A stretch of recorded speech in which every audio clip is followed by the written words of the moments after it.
Spider Loke, Most Easty, aka BJ Keyway, and the Google Gang. Let's go! Listen. Gratitude is the attitude. Show is a blessing. To be back in the black box. Black box. Relax, roll up as we randomly react to content in these YouTube streets. Yeah. It's time for R&R. Like with Net Hustle. Big shout out to my SPI, Spotter Low. You know, I'm in the black box. Had to come through, tap in, show love one time. Yeah, y'all make sure y'all subscribe. Stay tuned. All that. The constant, consistent, continuous content creation campaign continues. You see the title? Yeah, we got a legend to talk about on the menu. A lot of y'all, that's crazy, might not even remember who Michael Spinks is. I remember him, I ain't gonna lie, most commonly for the dude who seemed like got in the ring with Mike Tyson. Mike Tyson swung, seemed like it barely skinned him. He went down, and I think that was the last time he even put on a pair of gloves. But you see the title, sad to hear that so many people, especially amongst our community, that have seemingly gained so much, seem to lose so much. But with no further ado, let's see what they say Michael Spinks has been up to. He beat Larry Holmes, made history. Holmes is on top of David Day. Day trying to grab on. Larry Holmes won't let him. Now we see some combination. Terrified opponents with a punch they called the Spinks Jinx. But today, Michael Spinks lives a life no one could have imagined. From million-dollar lawsuits to $50,000 a month medical bills and an unexpected downfall, the quiet champion once on top of the world is now battling struggles far. $50,000 a month medical bills, like to pay for what? I'm sure they're going to explain. Are beyond the ring. So how did a man who redefined greatness fall so hard and so quietly? Let's break it all down. Michael Spinks was Olympic gold in Montreal, the first light heavyweight to conquer the heavyweight division, and a man whose right hand terrified opponents. But after the lights faded, his story took a sharp turn. To understand the downfall, we need to start where it all began. Not under bright lights, but in the shadows of someone else's spotlight. Picture this. A skinny, quiet kid growing up on the tough streets of St. Louis, where survival itself could feel like a fight. That was Michael Spinks, overshadowed by his brash, larger-than-life brother Leon, a star who would go on to shock Muhammad Ali. Michael was the quiet one. Oh, the right hand! It struck Sutton ground. And Sears looks to be... But what people didn't know was that hidden beneath the silence was grit, fire, hunger. He didn't talk much, but he never missed a day in the gym. Boxing found Michael almost by accident. Leon started training to stay safe in street fights. Michael tagged along and never left. At first, nobody thought much of him. He didn't look like a future champion. He didn't hit like a tank. Early on, coaches doubted he'd ever match Leon's raw energy. But Michael didn't need to be flashy. He was methodical, picking up the art of boxing with a focus that set him apart from the start. Sharp, calculated, relentless. While Leon fought loud, Michael fought smart. His style? Awkward, unpredictable, but deadly. His jab was quick. His movement made opponents miss. And his right hand, yeah, that right hand, shut the lights out. Fast. That right hand had real stopping power, and it quickly became his trademark in the ring. They called it the Spinks Jinx, and once it landed, the fight was over. He didn't just win, he dismantled guys. As an amateur, Michael Spinks racked up an impressive record. 93 wins, just 7 losses, and 35 knockouts. He wasn't loud, he didn't showboat. But once the bell rang, it didn't matter. Opponents who underestimated him quickly learned their mistake. By 1976, he was ready for the world stage. And the Montreal Olympics gave him his moment. The year I was born, 1976, that's crazy. Michael entered the middleweight division despite only needing 2 actual fights due to walkovers. He made every round count. In the final, he took on Rufat Riskiev of the Soviet Union and beat him clean. Just like that, Olympic gold. For the Spinks family, it was a historic moment. Spinks, referee, stop contest, third round, relief for Mike Spinks because Michael's gold followed Leon's in the light heavyweight division, but this time, Michael was the one in the spotlight. That Olympic glory changed everything. Doors opened, promoters came calling, the professional ranks were calling. But with the spotlight came pressure. Winning an Olympic gold medal was one thing. Succeeding as a professional prize fighter was something completely different. And right away, the critics showed up. Was Spinks just another Olympic fluke? Could the quiet kid from St. Louis survive the sharks of the light heavyweight division? The answer came fast. From the moment he turned pro, Michael wasted no time making an impact. He went on a tear through the light heavyweight division, racking up 31 straight wins and taking out names like Marvin Johnson, Eddie Mustafa Muhammad, and Yaki Lopez. Each fight added to his reputation, and the legend of the Spinks Jinx grew with every knockout. And it was feared. But it wasn't just power that set him apart. Michael was a chess player in the ring.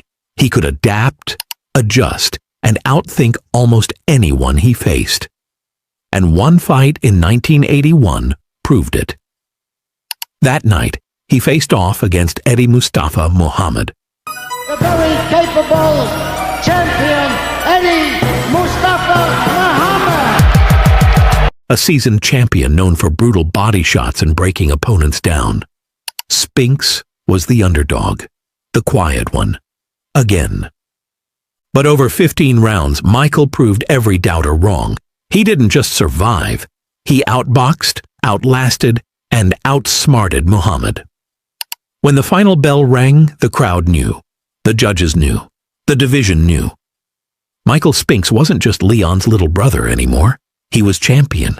He had built a name for himself, and the buzz around his career was deafening. And then came the one night that changed everything.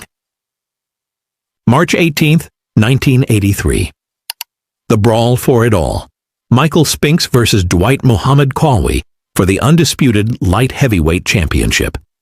Spinks held the WBA belt, Qawi the WBC, and both men were determined to unify the division, a feat no one had accomplished since Bob Foster nearly a decade earlier. The stakes were enormous, but Spinks was carrying more than just the pressure of a title fight. Just 2 months earlier, tragedy had shattered his world. His wife, Sandy Massey, had died in a horrific car crash. Now imagine that. Imagine walking into the biggest fight of your life while still grieving the greatest loss of your life. Shit, they say that's why Buster Douglas was able to beat Mike Tyson, because his mama died. He used all that rage and got at him. Spinks entered the ring with the weight of that loss on his shoulders during what should have been the biggest moment in his career. When the bell rang, he didn't look like the same man. The grief was all over him, raw, heavy, unshakable. And yet, he fought. And although he still found a way to win, it sure left us wondering if we'd seen him at his best. He didn't just beat Qawi. He unified the division, becoming the first undisputed light heavyweight champion since Bob Foster. But Spinks wasn't done making history. 2 years later, he made a move that would shock the boxing world, stepping up to challenge Larry Holmes for the heavyweight championship. Holmes was undefeated at 48-0, just one win away from tying Rocky Marciano's legendary record. And here was Michael Spinks, a huge underdog, a light heavyweight with no heavyweight experience, taking on a champion who seemed unbeatable. The odds were insane. The purse for the fight underscored them. Holmes was guaranteed $3 million. Spinks, just $900,000. But on fight night, Spinks flipped the script. In what boxing historians now regard as one of the sport's great upsets, Spinks went toe-to-toe with Holmes, using his speed, awkward style, and relentless pace to edge out the previously unbeatable champion. For once, that quiet, humble fighter from St. Louis was standing on arguably the biggest stage in sports and stealing the show. The judges named Spinks the victor, earning him the heavyweight title and cementing his place in boxing history. It was such an iconic moment that it was named Upset of the Year by the Ring magazine. But not everyone was celebrating. The backlash came fast. The Associated Press and United Press International both scored the fight for Holmes, sparking debate about whether Spinks had genuinely earned the win. Boxing always janky like that, man. It's always some controversy in a decision. Oh, my mama. Holmes himself was furious, lashing out in post-fight interviews and even firing shots at Marciano's historic record with a now infamous quote, "Rocky Marciano couldn't carry my jockstrap." But controversy or not, the facts remained. Michael Spinks had made history. With the win, Spinks shattered long-standing assumptions about size and power in boxing. He showed that a skilled, disciplined fighter could move up and conquer the biggest names, even when the odds and the experts said otherwise. But with greatness comes scrutiny. Every fight was now under the microscope, and every move was questioned by fans and media alike. In the rematch, Spinks beat Holmes again, this time by another close decision. But the debates and criticisms only grew louder. The pressure of defending the heavyweight crown was relentless, and each bout seemed to come with higher stakes and more controversy. Little did we know that these controversies were just setting the stage for the defining match, and frankly, the downfall of Michael Spinks. What came next wouldn't just test his skills, it would reshape his legacy entirely. The next fight wouldn't just be another title defense, it would become the most defining and most devastating night of his entire career. June 1988, Atlantic City. It's got to be the Tyson fight. Oh, my mama. One of the most hyped boxing showdowns of the decade was about to unfold. In one corner, Michael Spinks, undefeated Olympic gold medalist, the man who shocked the world by dethroning Larry Holmes. In the other, Mike Tyson, the unstoppable force of nature who barely let his fights even last to the middle rounds. The stakes were colossal. This wasn't just a clash of styles or personalities, it was a collision of legacies. Both men claimed to be the real heavyweight champ. Only one would leave with that crown intact. By this point, Tyson was more than a boxer. He was a spectacle, a headline, a fighter whose presence alone sent chills down the spines of even the toughest opponents. At just 21 years old, he'd already unified the heavyweight belts, crushed legends, and terrified an entire division. No one asked if Tyson would win. They asked how quickly and brutally he would do it. Spinks, meanwhile, was known for his awkward style and tactical skill, the chess player in a room. Watch it look like Mike don't even really land no punch. He just didn't want. He must have felt the wind, the velocity, and said, I do not want to get hit clean by that. I'm through. Room full of brawlers, but even his biggest supporters had doubts. The lead-up to the fight was filled with questions. Could his movement and ring IQ handle Tyson's pressure? Or would he just become the next victim? As fight night arrived, the tension in the arena was electric. Two undefeated champions, 91 combined wins. Fans and analysts debated every angle, but most agreed on one thing. Something dramatic was about to happen. From the opening bell, Tyson wasted no time. He charged forward, cutting off the ring and forcing Spinks into a corner. Just seconds in, he landed a hard right to the body, sending Spinks to one knee for the first knockdown. Spinks got up, but the nightmare wasn't over. Moments later, Tyson unleashed a right hand to the head that sent Spinks crashing to the canvas for a second time. And that was it. 91 seconds. That's all it took. 91 seconds to erase 15 years of glory. The fight was over, but the shockwaves were just beginning. Whooped him down. Oh, by 91 seconds. That's crazy. Tyson's victory was decisive. He left no doubt about who was the true heavyweight champion of the world. For Spinks, the fall was brutal. How had a fighter who once dismantled Larry Holmes crumbled so quickly in front of Tyson? Was it fear, strategy gone wrong, or simply a case of Tyson being Tyson, the most dangerous man in boxing history? Whatever the reason, Spinks didn't stick around to find out. He retired on the spot, his career ending as suddenly as the fight itself. That decision was as much about self-preservation as it was about legacy. Spinks had accomplished more than most fighters ever dream of. But the Tyson fight? That was a line in the sand. And once he crossed it, there was no going back. He later admitted in interviews what many had already suspected. He was afraid. The pressure, the stakes, the aura of Tyson. Told y'all, it did not look like that punch connected. He just was like, this shit look like if it do connect, it's going to be like something I never experienced before in my life. I'm not finna get back in there with that young man. It all got to him. Sports writers and broadcasters picked up on this, noting that Spinks's confidence seemed to fade even before Tyson's first punch landed. For Tyson, the win was another step toward boxing superstardom. He became the undisputed heavyweight champion, and his legend only grew from there. For Spinks, though, the 91-second knockout became the defining moment of his career, overshadowing his Olympic gold, his dominance at light heavyweight, and his shocking victory over Holmes. It's rare for a single fight to rewrite a champion's legacy so completely, but that's exactly what happened. Spinks walked away with his health intact and a sizable payday, but he also walked away with something else, the burden of what could have been. Because that night didn't just mark a loss, it marked the end. It also left us with questions. What happens to a fighter after the biggest night of his life ends in defeat? For Michael Spinks, retirement brought a new set of challenges, ones that would test him in ways the ring never could. After the Tyson fight, his future looked secure from the outside. He'd earned millions in the ring.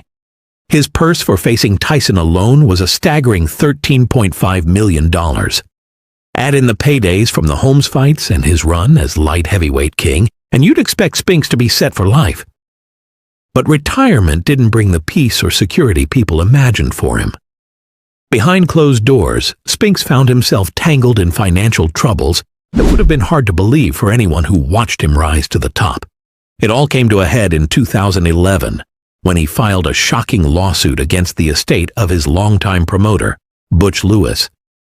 The suit, filed in Delaware Chancery Court, accused Lewis of mismanaging more than $24 million of Spinks's career earnings. According to the lawsuit, Lewis had agreed to manage Spinks's finances and provide for his living expenses for life. But after Lewis died in July 2011, those payments suddenly stopped. Overnight, the financial safety net Michael had counted on vanished. Court documents revealed just how dire things had become. Spinks's health insurance had lapsed. Monthly expenses were spiraling out of control. Reports claimed he was facing up to $50,000 a month in unpaid bills. With no other choice, Spinks began raiding his retirement funds, triggering steep taxes and penalties just to stay afloat. It's staggering to think about, isn't it? A man who once earned 8 figures for a single night, now burning through his future just to keep the lights on. But this wasn't just a money issue. It was personal. It was about lost trust in the man who guided his career, who promised security, who said he'd take care of him. That betrayal cut deep. And what made it even more heartbreaking was that Spinks had never been reckless. Unlike some athletes who blow through fortunes on wild spending, Spinks's troubles weren't the result of a lavish lifestyle. He was known for being reserved, quiet in interviews, humble in public, and modest in his spending. His home in Delaware, while spacious, was no mansion. 7 bedrooms on 5 acres. Comfortable, but far from flashy. That's what made the fall so hard to believe. This wasn't another story of an athlete going broke from bad choices. This was a story of trust, betrayal, and a broken promise. Of a champion who gave everything to the sport, only to be left scrambling decades later to hold on to what he thought he'd already earned. That's fucked up. And yet Spinks remained as private as ever. He didn't chase headlines or look for sympathy. He handled his business quietly, away from the spotlight that had followed him for so many years. Despite everything, he never let these setbacks define him. He still found moments to give back, showing up at schools or community events with his Olympic gold medal and championship belts, reminding kids that greatness is possible, even when the odds are stacked against you. He kept his dignity even as his fortune faded. But money troubles weren't the only punches Spinks had to take. The next chapter of his story would test him in ways no opponent ever could. You'd think retirement would bring peace. After all the battles in the ring, after the years of sacrifice, Michael Spinks should have been able to rest. But the challenges didn't stop when the gloves came off, because now the blows were invisible, and they were coming from all directions: medical bills, declining health, and a system that no longer seemed to care. His lawsuit had already revealed a terrifying number: up to $50,000 a month in unpaid medical expenses. And here's the worst part. According to court documents, the payments that once covered his health insurance stopped too. No insurance, no safety net, just bills, and lots of them. Let that number sink in for a moment. $50,000 every single month. To cover those bills, Spinks had no choice but to dig into his retirement savings, triggering major tax penalties and draining funds he'd worked his whole life to build. The numbers alone tell a harsh truth. Even world champions can be left with nothing. We don't know the exact nature of his medical condition. Spinks has always been guarded about his personal life, but we don't need the details to understand the pain. Because we know this much: nobody escapes boxing untouched. By the time a fighter retires, they've absorbed thousands of punches, many aimed at places no defense can protect. Head trauma, body breakdown, long-term damage that only reveals itself after the cameras stop rolling. And that's what makes Spinks's final chapter so difficult to watch. He went from peak physical condition to quietly struggling behind closed doors. And unlike the drama of a title fight, there was no crowd to cheer him on, just the quiet struggle to stay afloat. Michael Spinks defied expectations his entire life. But this was the one fight he was never prepared for. Despite all this, he never let his circumstances define him. He kept his struggles private, rarely speaking publicly about his health or the toll it took. But there's a quiet resilience about him that's hard to miss. Rare public appearances show a man who, even in quieter moments, seems determined to create a legacy beyond the struggles. He's been known to visit schools, occasionally bringing his gold medal and championship belts, always with a quiet message to the kids. Dreaming big can take you far. Moments like these show that even when life gets tough, Spinks hasn't lost his sense of purpose. He doesn't dwell on what he's lost. Instead, he uses his story to inspire others, especially the next generation, that dreams are worth chasing, even if the path isn't easy. The reality of Spinks's post-boxing life stands in stark contrast to the glory of his fighting days. The bills, the health scares, the lawsuit over millions he may never recover. These weren't part of the dream, but they became part of the cost. And that's the part we don't often talk about. His story isn't just about what happens in the ring, but what comes after, when the body starts to give out and the safety nets disappear. It's a side of professional sports that rarely gets attention, but it's just as real as any championship fight. It would have been easy for Spinks to become bitter, overwhelmed by all the what-ifs. What if he hadn't trusted the wrong people? What if the Tyson fight had gone differently? But bitterness never seemed to be part of his character. Instead, he keeps moving forward, even when moving forward comes with burdens no man should have to carry. These days, the crowds are gone and the headlines have faded, but the battles continue. Spinks's journey after boxing is a powerful reminder of what it really means to be a fighter, even after the gloves come off. Do you ever stop and think about what happens when the roar of the crowd fades? From Olympic gold in Montreal, to a 31-0 run as a pro, to shocking Larry Holmes and then falling to Mike Tyson in just 91 seconds, Michael Spinks lived every high and low the sport could throw at him. But in the end, His $24 million lawsuit and $50,000 a month medical bills say more about the system than the man. What do you think? Was Michael Spinks betrayed or just unlucky? And how do we stop more champions from facing endings like this? Let us know in the comments. And if this story moved you, hit that like button and share it with someone who remembers the night Spinks beat Holmes or the moment Tyson ended it all. See you in the next one.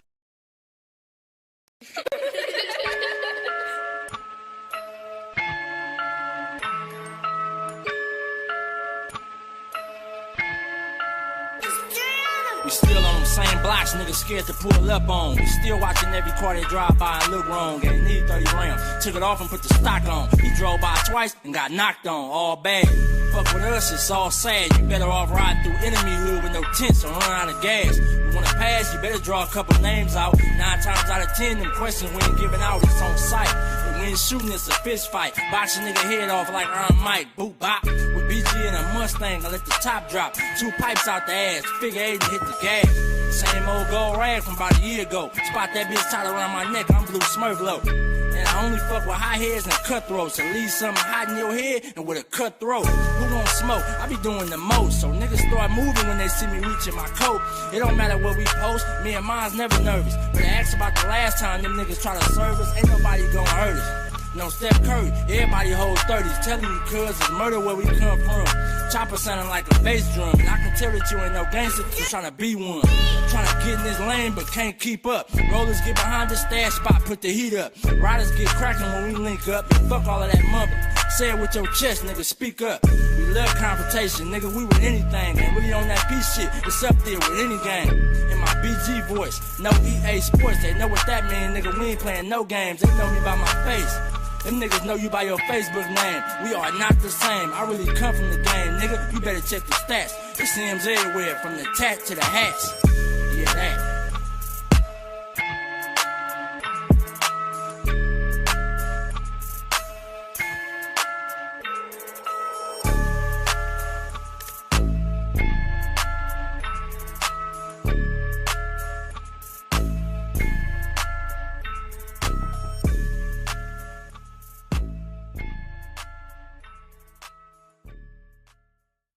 Nigga Net Hustle. Big shout out to my nigga SPI, Spotter Low. You know I'm in the black box, had to come through, tap in, show love one time.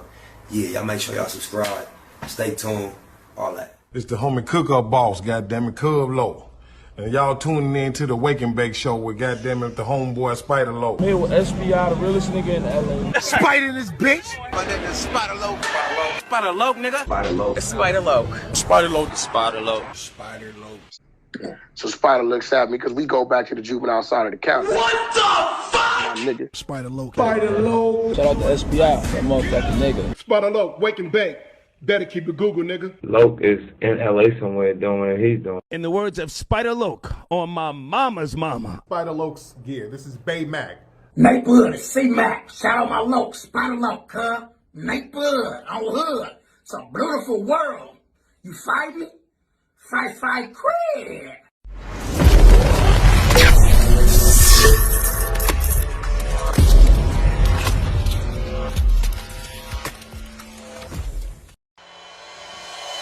Point blank, through no subliminal dissing. When I listen, I can tell you never been on no mission. Sticking to the script, don't care if I offend you. Neighborhood crib, the marathon I overlook my competition, never seeing them.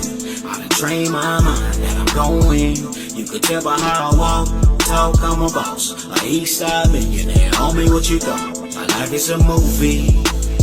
They can't get close to me. They mad cause they can't be. I'm everything that they wanna be, yeah. You are now in the black box. Whoa. With Spider Loke, Most Easty, aka BJ Keyway, and the Google Gang. Let's go!